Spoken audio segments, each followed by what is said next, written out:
वो कहता है हिंदुस्तान का संविधान अलग कानून बनाता है, पाकिस्तान का कानून अलग चीज कहता है, अफगानिस्तान का संविधान अलग फरमान जारी करता है, अमेरिका का सिविलाइजेशन अलग बात बताती है। कहा यही झगड़े की जड़ है। वो कहता है मेरी ख्वाहिश होती है कि दुनिया के तमाम ममालिक के कवानीन को पोटली में बांधकर कुएं में डाल दिया जाए और सारी दुनिया की इंसानियत के लिए, सारी दुनिया के मानवता के लिए, सारी दुनिया के आदमियत को बचाने के लिए एक कानून बनाया जाए, एक साफ्ता बनाया जाए, एक सिस्टम ऑफ लाइफ बनाया जाए, एक संविधान बनाया जाए। मगर वो संविधान हो तो कैसा हो, वो कानून हो तो कैसा हो, वो साफ्ता हो तो कैसा हो, वो कानून हो तो कैसा हो। वो कहता है to establish a uniform based on the principles of Quran. वो कहता है मैं चाहता हूं कि पूरी दुनिया के इंसानियत के लिए, अब वो इंसान चाहे हिंदुस्तान में रहे, पाकिस्तान में रहे, मलेशिया में रहे, इंडोनेशिया में रहे, जर्मन और जापान में रहे, अमेरिका और बरतानिया में रहे, दुनिया के जिस मुल्क में रहता हो, सारी इंसानियत की जीने के लिए एक कानून जिंदगी बनाया जाए। और वो कानून जिंदगी कौन सा हो, किस किताब के आधार पे हो, किस कानून के आधार पे हो। वो कहता है to establish a uniform based on the principles of Quran. वो कहता है वो कानून बने मगर अंबेडकर के ज़ाब्ते के एतबार से नहीं, नेहरू के कानून के एतबार से नहीं, गांधी की फिक्र के एतबार से नहीं, हिंदुस्तान के संविधान तक ज़ाब्ते के एतबार से नहीं, पाकिस्तान के कानून के एतबार से नहीं। हाँ, अगर वो ज़ाब्ता हो तो establish a uniform based on the principles of Quran. वो कहता है दुनिया चलने और तबाह होने से तब बचेगी जब सारी दुनिया के कानून को हटाकर सारी दुनिया को बचाने के लिए कुरान पाक के मुताबिक कानून नाफिज किया जाए।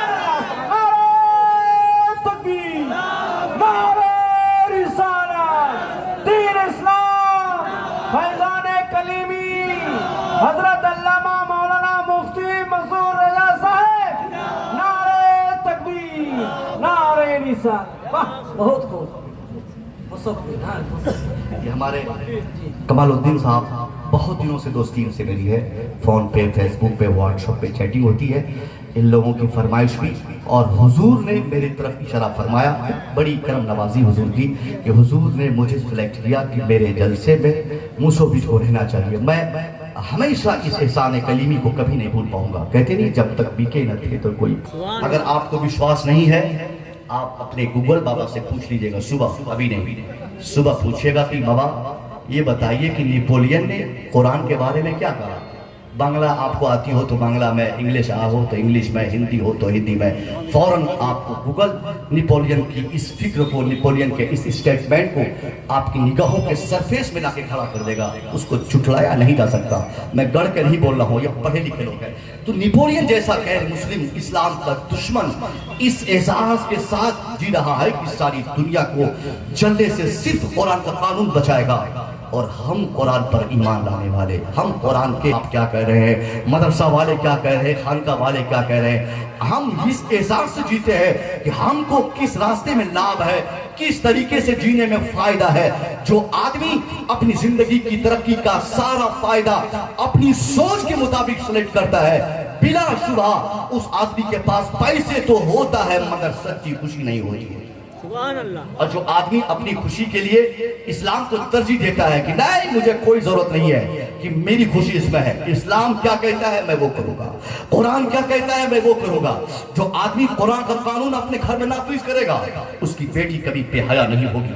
जो आदमी कुरान का कानून अपने समाज में नाफिज करेगा उसका बेटा कभी बदतमीज नहीं होगा। आज इस कलीमी माहौल में मैं कहना चाहूंगा हर आदमी दीवाना है सरकार मसूद पाक का, सरकार मसूद पिया का।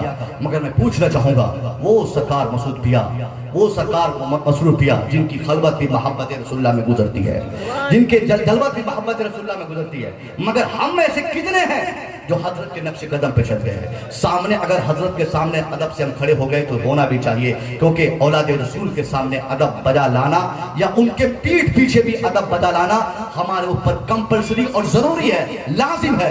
मगर अदब का तकाजा यह साहब कि हम उनके किरदार पे भी अमल करें, उनकी जिंदगी पर हमारा अमल हो।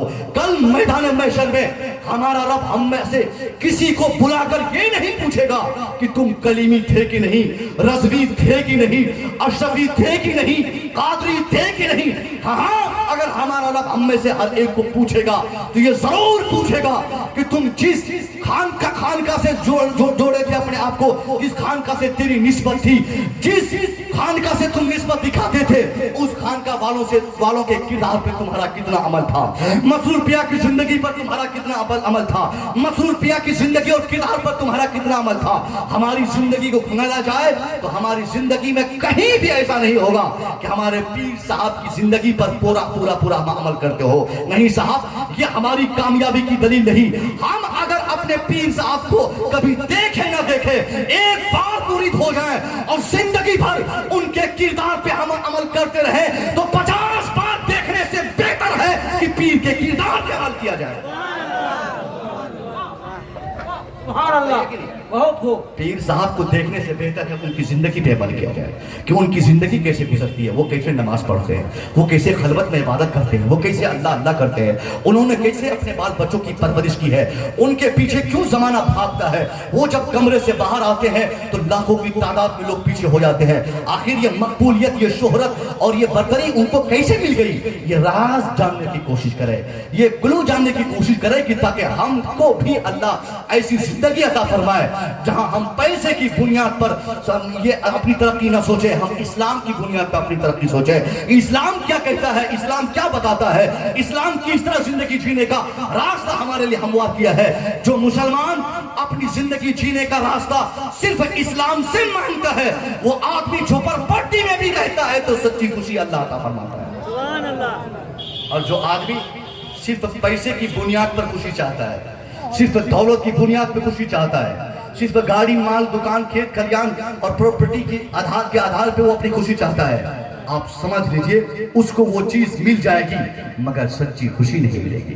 क्योंकि खुशी तो इस्लाम देता है, खुशी तो अल्लाह के नबी के फरमान पे चलने की वजह से अल्लाह अता फरमाता है, खुशी तो औलाद रसूल से मोहब्बत की बुनियाद पे अल्लाह अता फरमाता है, खुशी तो इमाम हसनैन करीमैन के शहादत के बाद और शहादत के मतलब को समझकर उनकी जिंदगी पर अमल करने से अल्लाह अता फरमाता है। मगर हम में से शायद वो बायद हमारा बच्चा ऐसा होगा जो इन चीजों को समझता होगा। आज हमारा समाज चल रहा है, इस जलते हुए समाज में सबसे ज्यादा जरूरी है कि हम कुरान का कानून नाफिज करें, इस्लाम का कानून नाफिज करें, इस्लाम का पाठ हम भी पढ़े, अपने बच्चों को भी पढ़ाए। जो बाप खुद इस्लाम समझता नहीं और वो बाप ये सोचेगा कि मेरा बेटा इस्लाम समझ ले, नहीं होगा। अरे पहले आप समझो इस्लाम, आप मस्जिद जाओ, 5 वक्त नमाज पढ़ रहे, पहले आप नमाज पढ़ो, आपकी नमाज देखकर आपकी औलाद भी नमाज पढ़ने लगे। 5 दिन, ज्यादा नहीं, 5 दिन एक बाप लगातार अपने बेटे को नमाज पढ़ने के लिए जगाए, 5 दिन जगाए और 6ठा दिन उस बाप के लिए इतनी अच्छी खुशखबरी देकर उसका बेटा खड़ा रहेगा कि 5वें दिन वो बेटा 4 बजे अजान से पहले बाप के तकिए के पास जगाने के लिए खड़ा रहेगा। लेकिन बाप पहले जगा के तो जाए, बेटा उठो नमाज का टाइम हो गया है। बेटा एक दिन उठेगा, बिस्तर छोड़ेगा, फिर सो जाएगा, दूसरा दिन छोड़ के नीचे उतरेगा, लोटा पकड़ेगा, फिर छोड़ के वापस बिस्तर पे आएगा, तीसरा दिन मस्जिद के दरवाजे से जाके वापस आएगा, यानी धीरे धीरे अगला कदम बढ़ाता हुआ रहेगा। 5 दिन के बाद 6ठी सुबह को उसका बेटा नमाज फजर की अजान से पहले बाप के तकिए के पास जगाने के लिए खड़ा रहेगा। सुभान अल्लाह। लेकिन बाप इस पे अमल करेगा। अभी ये आफ्ताब वाला जो कांड हुआ है, आफ्ताब वाला कांड कौन को जानते हैं? अरे आफ्ताब नाम का एक लड़का, गर्चे फर्जी नाम हो, गर्चे फर्जी नाम हो, जो हाईलाइटेड नाम है मैं वही बोल रहा हूं, दोष उसका नहीं है। मैं मानता हूं आफ्ताब का मामला जिस लड़की के साथ था, उस लड़की के घर वाले को अपनी बेटी के ताल्लुक से खबर नहीं थी कि मेरी बेटी कहां है।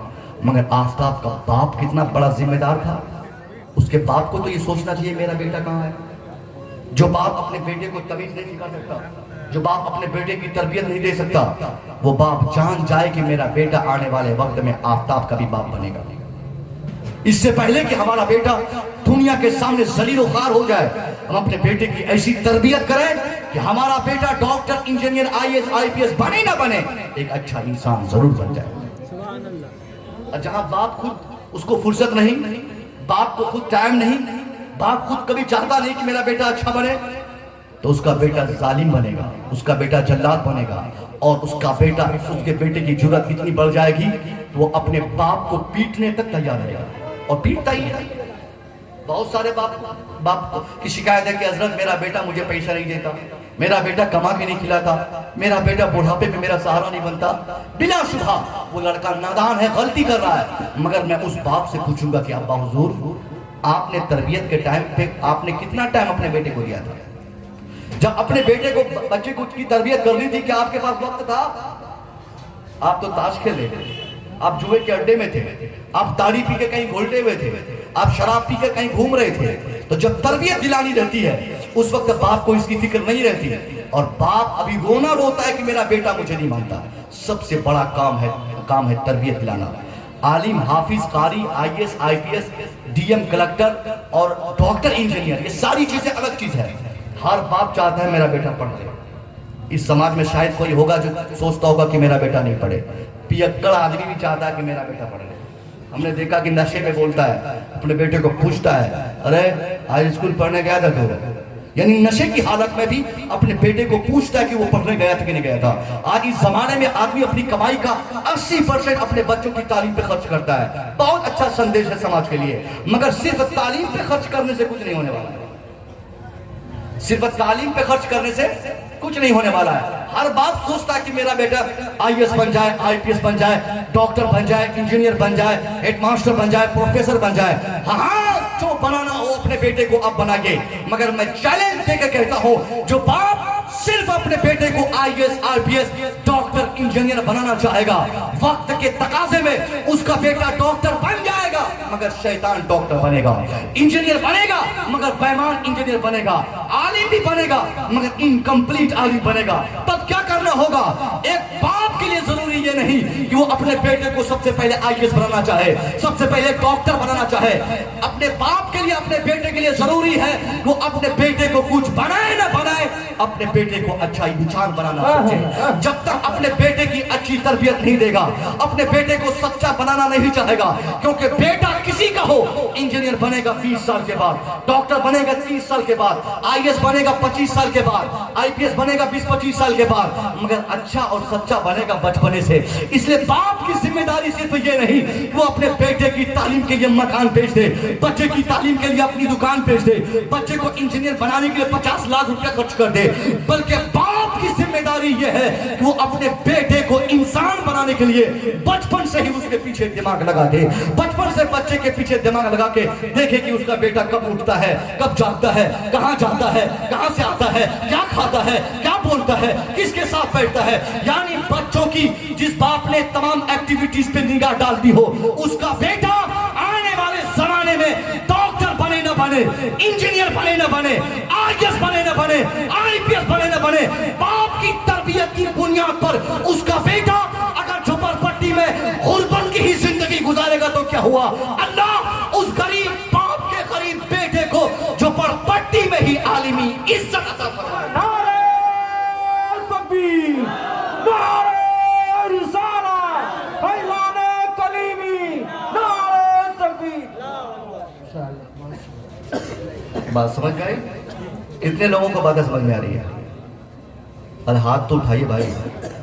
अरे माशाल्लाह, मैं बहुत निराश था कि मैं कैसे इस कंजेस्टेड माहौल में अपने आप को एडजस्ट कर पाऊंगा, लेकिन अल्हम्दुलिल्लाह मुझे लग रहा है कि शायद मैं काम की बात कर रहा हूँ। जो कहना चाहिए था बट बगैर निष्पक्ष के, बगैर किसी खौफ के मैं अपनी कौम तक अपनी बातें पहुँचाने के नाम पर जाना चाहता हूँ। मुझे किसी का डर नहीं है। खालिक मेरा अल्लाह है, राज़िक भी मेरा अल्लाह है। कौम को सच्ची बात बतानी चाहिए, सच्चा पैगाम देना चाहिए। हम लोग आज यूनिवर्सिटी में, जिस यूनिवर्सिटी में पढ़ रहे हैं, वहाँ पर मैं आपको बताऊँ तो आप भी रोकोगे। उर्दू लैंग्वेज के PhD डिपार्टमेंट में 28 सीटें थी। 28 में से सिर्फ 4 सीटें भर पाई, सिर्फ 4, only 4 seats have been completed. 4 सीटें भरी गई, बाकी सारी सीट ऐसे वैकेंट रहे। कहाँ है, कहाँ हमारा समाज को? सिर्फ योगी और मोदी को गाली देने से कुछ नहीं होने वाला है। वो बेचारा ईमानदार है। अब आप कहिएगा कि ये बीजेपी मौलवी को बुला लिया गया है। अरे वो ईमानदार है भाई, अपने मिशन में ईमानदार है, अपने काम में ईमानदार है। मुसलमानों की दिक्कत तो यही है साहब, कुछ भी होगा बोलेगा हालत खराब है, हालात सही नहीं, हुकूमत सही नहीं, कानून सही नहीं, फला साहब है, फला दीदी है, फला बहन जी है, फला मुख्यमंत्री है, फला नेता है। नहीं साहब, हमारी इस तमाम बर्बादी की वजह हमारा वो नेता नहीं बल्कि वो कुरान पढ़ो जो कुरान पर आपका ईमान है। कुरान कहता है वमा असाबकुम मिन मुसीबा फबिमा कसबत ऐदीकुम, what misfortunes befalls on you it is because your hand has gathered it. हमारा कुरान कहता है हमारी तमाम तबाही की वजह न तो मोदी जी है, न तो योगी साहब है, न तो अमित जी है, कोई नहीं है। हमारी बर्बादी की वजह हम मुसलमान खुद है। हमने अल्लाह के कानून को घर से निकाला इसलिए हम बर्बाद है। हमने फरमाने मुस्तफा को अपने मकान से सोसाइटी से निकाला इसलिए हम तबाह हो बर्बाद है। हमने अपने पीरों को अपने खानकाहों को के मानने जिस खानका से हमारा रास्ता है उस खानका के सिस्टम को अपने घर से निकाला इसलिए हम तबाह हो बर्बाद है।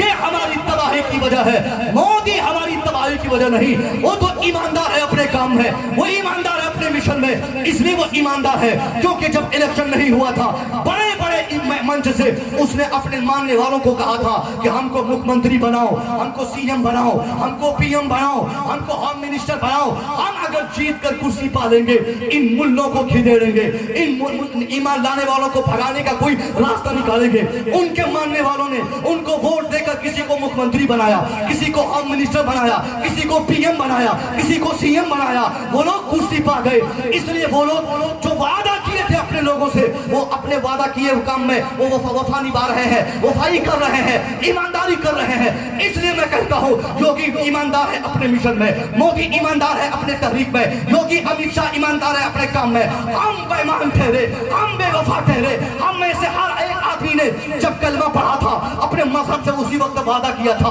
कलमा हम पढ़ रहे हैं, फजर की नमाज भी हम ही पढ़ेंगे, कलमा हम पढ़ रहे हैं, जोहर भी हम पढ़ेंगे, कलमा हम पढ़ रहे हैं, असर हम पढ़ेंगे, कलमा हम पढ़ रहे हैं, मगरिब और इशा हम पढ़ेंगे, कलमा हम पढ़ रहे हैं, मस्जिदें हम आबाद करेंगे, कलमा हम पढ़ रहे हैं, मदारिस हम आबाद करेंगे, कलमा हम पढ़ रहे हैं, खानका हम आबाद करेंगे, कलमा हम पढ़ रहे हैं, हाया हम का नाफिज करेंगे, कलमा हम पढ़ रहे हैं, ईमान के तकाज़े पर हम अमल करेंगे। यानी हमने जब कलमा पढ़ा था अपने मजहब से वादा किया था, हमने जब कलमा पढ़ा था अपने रब से वादा किया था, हमने जब कलमा पढ़ा था अपने रब से वादा किया था, महबूबे खुदा से वादा किया था कि हम कलमा भी पढ़ रहे हैं, कलमे के सारे डिमांड्स पर भी हम अमल करेंगे। मगर हमने सिर्फ वादा किया, वादा को वफा नहीं किया, हमने निभाया नहीं। इसलिए बेवफाई की बुनियाद पर, अपने मजहब से धोखाधड़ी की बुनियाद पर हम तबाह बर्बाद हो गए और अपने लोगों से वफादारी की बुनियाद पर हमारा दुश्मन कामयाब हो गया। सुभान अल्लाह, हक है। वो बेहतर नहीं जो सिर्फ कलमा कलमा चिल्ला है, आदमी वो बेहतर है जो कलमे के तकाज़े पर चले। कलमा क्या कहता है कि हम अपनी बेटी बहन को जैसे चाहे वैसे मार के भेज दें?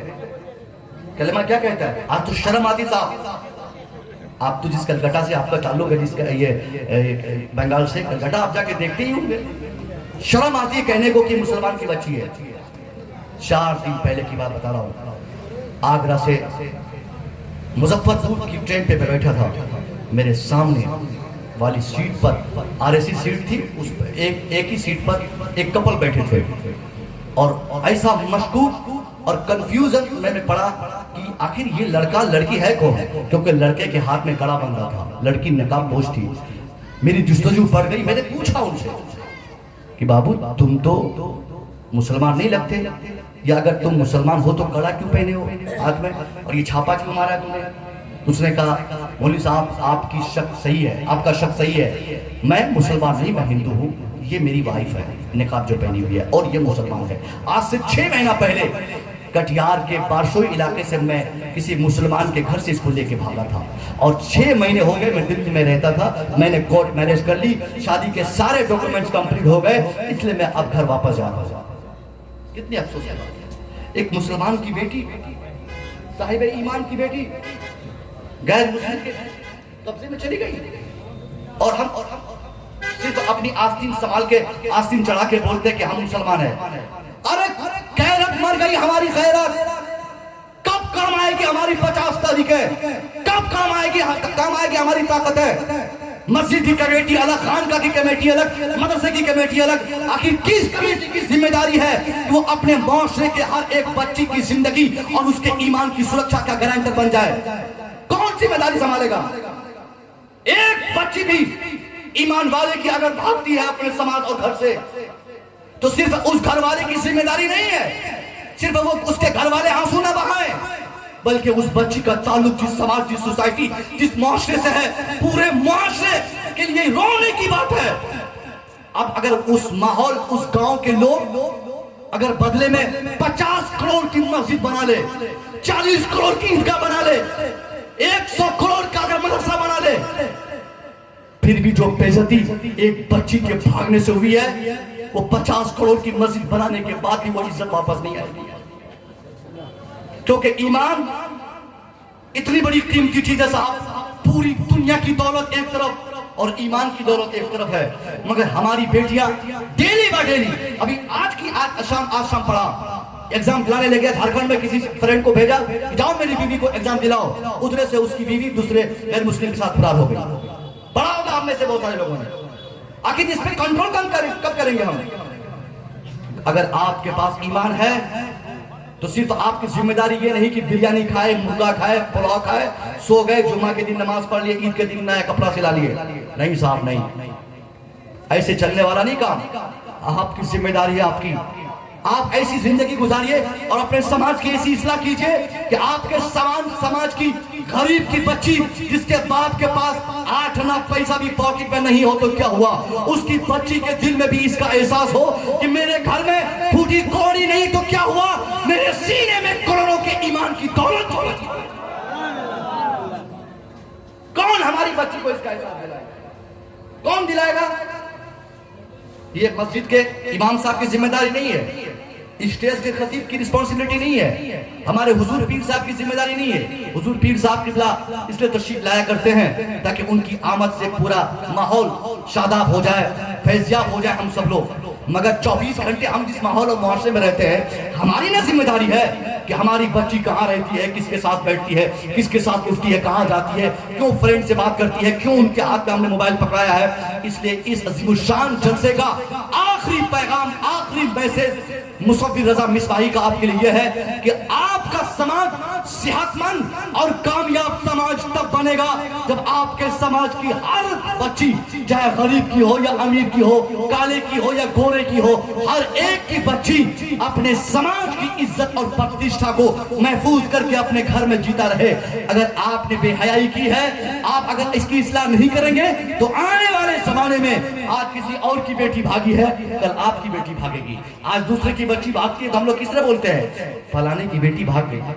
मजाक उड़ाते हैं ना कि क्या हो, कुछ मालूम है तो क्या?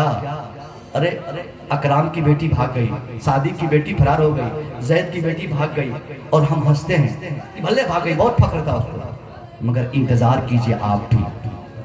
आज जैद बकर खालिद की बेटी भागी है, आप हंसते फिरते हैं, कल आपकी बेटी भागेगी तो दूसरे लोग ढोल बजाएंगे। अल्लाह के वास्ते आपका यह जिम्मेदार आलिम आपसे कहता है, अपनी बेटी की सारी एक्टिविटीज पर निगाह दौड़ाना यह आपकी जिम्मेदारी है। क्यों एक बाप अपने 8 क्लास में पढ़ने वाली बेटी के हाथ में महंगे मोबाइल देता है? बाप को शर्म नहीं आती है? हैरत मर गई है क्या? अभी हमारी बेटी 8 क्लास में पढ़ती नहीं, क्यों उसको मोबाइल पकड़ाएंगे? अभी वो मैट्रिकुलेशन का एग्जाम दी नहीं है, क्यों वो मोबाइल इस्तेमाल करेगी? क्यों हमारी बेटी रात को 8 बजे अपनी मर्जी के मुताबिक किसी फ्रेंड से मिलने का बहाना करके घर से जाएगी? अरे बाप की जिम्मेदारी है रोकना भाई साहब, बाप की जिम्मेदारी है। बाप 24 घंटे बेटी से पूछता रहे, कहाँ गई थी, क्या की थी, किसके साथ गई थी।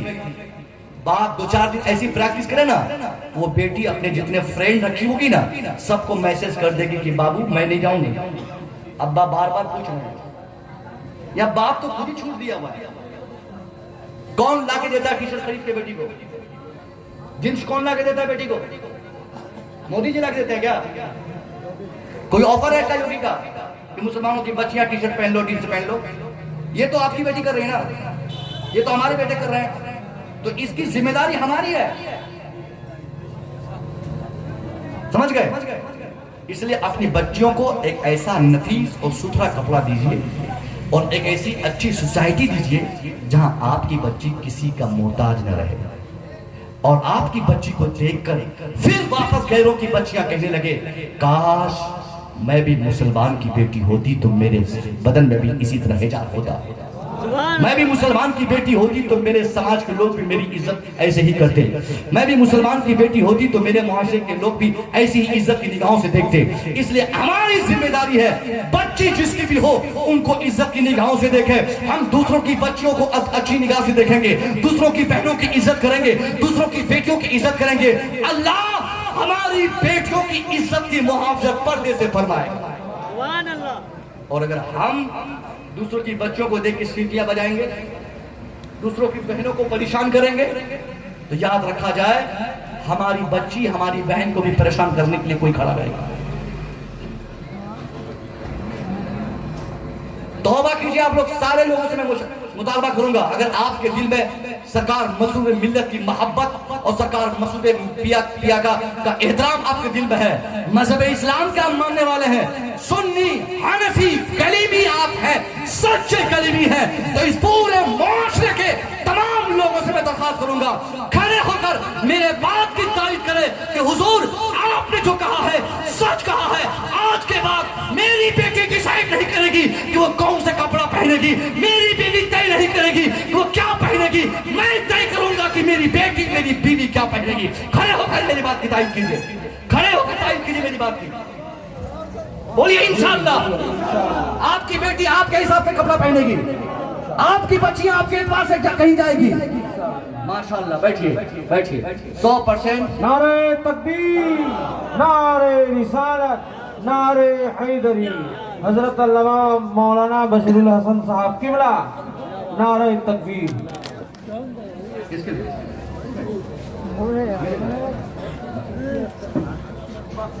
बहुत खूब, वाह वाह वाह। मेरी बातें समझ में आई आपको? भाई साहब देखिए, दर्द जो होता है ना, कभी कभी दर्द से पूरी रात होता हूँ कि हमारी 1 घंटे की 50 घंटे की तकरीर से क्या फायदा है अगर हमारी कौम न समझे न समझे, 50 लाख जलसे में खर्च हो जाए, और अगर एक भी आदमी का शऊर बेदार न हो सके तो वो अपने माँ बाप की खिदमत कैसे करे। आज हर घर की कहानी बोल रहा हूं मैं, हर घर का बाप कहीं ना कहीं अपने बेटे से दुखी है, किसी का 25% है तो किसी का 10% है और किसी का 100% है। आखिर ये प्रॉब्लम कैसे सॉल्व होगा? ए बच्चों, लड़कों, नौजवानों, आपसे मेरी गुजारिश है, आप बहुत बोलते हो ना कि मेरा बाप मेरे लिए क्या किया, अक्सर बेटा बोलता है क्या किया आपने मेरे लिए, मेरे बाप को बोलता है क्या किया आप मेरे लिए, शर्म नहीं आती? तुझे पैदा किया ये क्या कम है, तुझे बोलना सिखाया ये क्या कम है, तुझे चलना बताया ये क्या कम है? अरे जिंदगी भर तू अपने बाप का पांव दबाएगा ना, तो एक शाम की तकलीफ, जिस शाम को तेरा बाप तुझे हॉस्टल में छोड़ के घर जाता है, उस शाम को जो बाप रात की तन्हाई में अपने बेटे की जुदाई में जो अपने दिल से रोता है, उस शाम की तकलीफ के बदले अगर एक बेटा पूरी जिंदगी बाप का पांव दबाए तो वो उसके मुकाबले में कुछ नहीं कर सकता। हम भी बाप है किसी बेटे का। हम जब पहली शाम को अपने बेटे को हॉस्टल में छोड़ के गए थे ना, तो बार बार अपनी अलिया से कह रहे थे कि सुबह मन कर रहा है कि जाके ले आए, लेकिन वो दर्द सह के रहा। और बेटा होता है, होने के बाद बोलता है बाप को क्या क्या किया आपने मेरे लिए। अल्लाह के वास्ते, आप किसी बाप के बेटे हो, आपका बाप आपके लिए बड़ी कीमती चीज है। 80 साल की उम्र में एक बाप की ख्वाहिश ये नहीं है कि बेटा उसको मोटी रकम कमा के देता रहे, बल्कि 80 साल की उम्र में तेरे बाप की ख्वाहिश ये होती है, काश मेरा बेटा कलकत्ता से कमा के मेरे सामने आ जाए, काश मेरा बेटा दिल्ली से वापस आ जाए, काश मेरा बेटा पंजाब से घर आ जाए, काश मेरा बेटा दोहा कतर से वापस आ जाए। यानी उम्र की आखिरी पड़ाव में एक बाप की तमन्ना होती है कि मैं अपने बच्चों को देख देख के जिंदगी को अलविदा कहूं। मगर बेटा है 3-3 साल से बाहर रहता है, एक दिन भी फोन करने की फुर्सत नहीं, बाप की खैरियत मालूम करने की फुर्सत नहीं, बाप दवाई खाया कि नहीं ये जानने की फुर्सत नहीं। अल्लाह की कसम है मेरे नौजवानों, अगर आपका बाप आपसे नाराज है और आप कलकत्ता में किसी कंपनी के मालिक है, दिल्ली के किसी फैक्ट्री के आप ठेकेदार है, आप सऊदीया में 50 लाख रुपया महीना कमाते हैं, आपका बाप आपसे नाराज है, आपके 50 लाख की कमाई में अल्लाह आपको खुशी अदा नहीं फरमाएगा। आपकी खुशी का राज इसमें है कि आप 5,000 ही महीना कमाओ, रिक्शा चला के कमाओ, धान काट के कमाओ, मजदूरी करके कमाओ। उस 5,000 की रकम को अपने बाप के कदमे नाज पर लाकर 1 लाख को रख के तो देख लो। जिस दिन जिस बाप ने अपने बेटे की 1 माह की कमाई को अपने पांव के नीचे देख लेगा, वो बाप दुआ करेगा, ए अल्लाह मेरा बेटा कितना अच्छा मजदूरी करके 5,000 कमा के मेरे पास लाया है। ए अल्लाह मेरा बेटा कलकत्ता में चौराहे पर रिक्शा चलाकर 5,000 मेरे कदमों में लाया है। ए अल्लाह ये गरीब बाप, बूढ़ा बाप अपने जवान बेटे की कमाई के लिए, बरकत के लिए दुआएं खैर कर रहा है। वो बाप तेरे लिए दुआ करेगा, तू 5,000 कमाएगा मगर अल्लाह 5,000 में बरकत 50,000 की अता फरमाएगा। नारे तकबीर, नारे रिसालत, हुजूद मकसूद मियां का दामन, हुजूदुल मियां का दामन, नारे तकबीर, नारे रिसालत। मेरी बातें बहुत दूर तक चली गई, हमारे खतीब भी आ गए, वक्त भी काफ़ी हो गया है। शायद मैंने 3-4 मोटी मोटी बातें जो आप तक कही आप समझ लोगे। हमारा कानून, हमारा समाज तब बचेगा जब हम कुरान का कानून नाफिज करेंगे। कि जामिया रज़ाकिया कलीमिया के प्रांगण का ये जलसा, जिसमें 70 से ज़ायद बच्चों की दस्तारबंदी हुई, बड़ी खुशी हुई मुझे सुनकर कि इस माहौल में 70 लोग कुरान पाक को पढ़ लिए, कोई आलिम बने, कोई हाफिज बने। यकीनन आपका पैसा कामयाब हो गया। आपके पैसे ने किसी एक को हाफिज कुरान बनाया है, आपके पैसे ने किसी को आलिम दीन बनाया है। और याद रखिए मुसलमानों, आपकी खुशी के लिए बोल रहा हूँ, अगर आप में से किसी एक ने भी 1 रुपया भी जामिया रज़ाकिया के लिए, कलीमिया के लिए, अगर आपने इस जामिया के लिए दिया है, तो याद रखिए सिर्फ जो हाफिज कुरान है वही जन्नत नहीं जाएंगे, या उनका बाप सिर्फ जन्नत नहीं जाएगा। अरे अगर एक हाफिज कुरान 30 पारा कुरान पढ़ने की बुनियाद पर गले में हार लगाए जाते हैं, तो उनके भी गले में हार पड़ने चाहिए जो कमेटी वाला है, जो मदरसा चलाता है, जो मदरसे में डोनेशन करता है, डोनेट करता है। इसलिए कि अगर वो काबिल मुबारकबाद है तो इस जमाने में मदरसा चलाना भी ये बहुत बड़ी बात है साहब। आपके पैसे से अगर कोई बच्चा हाफिज कुरान बना है तो समझिए उसकी जन्नत में, उसके साथ जन्नत जाने में आपका भी हिस्सा है। इंशाअल्लाह इसका बेहतर बदला अल्लाह रब्बुल इज्जत आपको देगा। इंशाअल्लाह किसी दूसरी महफिल में 27 तारीख को शायद इधर कहीं पे है, माँ के ताल्लुक से, बीवी के ताल्लुक से, बेटी के ताल्लुक से जो चंद बातें मेरे जहन में रह गई है, और आले रसूल के ताल्लुक से खुसूसी तौर पर हजरत की जब मौजूदगी में देखूंगा, उनके कदम की बरकतों से मैं जरूर बोलने की कोशिश करूंगा। आखिर में यही एक जुमला, ये आले रसूल से मोहब्बत ये असल कामयाबी की दलील है। वरना 50 साल से कोई नमाज पढ़े और आले रसूल को कोई गाली दे, आले रसूल को अगर कोई गाली देता है, आले रसूल से नफरत करता है, आले रसूल से मोहब्बत नहीं करता, 50 साल की नमाज अल्लाह उसके चेहरे पे मार के कहेगा, मरदूद कहेंगे यहाँ से, तू नमाज पढ़ता रहा और मेरे नबी के बच्चों से तू मोहब्बत नहीं करता था, बुग़्ज़ रखता था, इसलिए उसकी नमाज काबिल कबूल नहीं होगी। और एक वो आदमी जो नमाज भी पढ़ेगा और आले रसूल से मोहब्बत भी करेगा, कल मैदान महशर में हिसाब किताब के बाद अल्लाह के जन्नत के तमाम दरवाजे उसके लिए खोल दिए जाएंगे। जहाँ जिधर से जाना चाहता है जन्नत में घुस जा। हम खुशकिस्मत है कि हमारे हाथ में रसूल का दामन है। दुआ है मौला तबारक व तआला इस मुख्तसर तरीन महफिल में जिन लोगों ने शिरकत की और जैसे भी हिस्सा जिन लोगों ने लिया, अल्लाह सबकी हिस्सेदारी को कबूल फरमाए। अस्तगफिरुल्लाह रब्बी मिन कुल्लि ज़ंबि व अतूबु इलैह। अस्सलामु अलैकुम।